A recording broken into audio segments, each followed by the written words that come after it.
India बैठक में उद्धव गुट के नेता संजय राउत द्वारा ईवीएम पर उठाए गए सवालों पर नीतीश राणे द्वारा घेरा गया है। नीतीश राणे ने ये सवाल किया है कि जब शिवसेना के 18 नेता चुनकर आते थे तब ईवीएम खराब नहीं था। हालांकि अब जब कोई चुनकर न आने की आशंका है तो ईवीएम खराब हो गया है। आज सकाळी बोलत असताना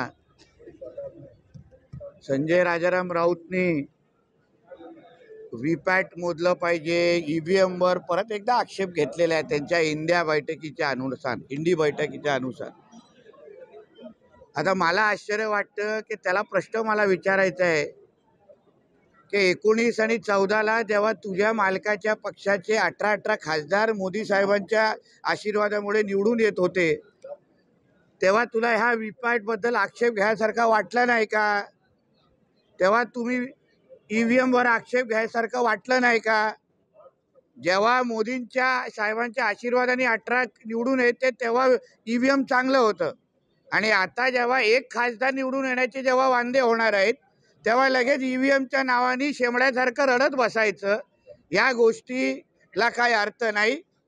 तुमची हिम्मत असेल तर तुम्ही मैदानात या।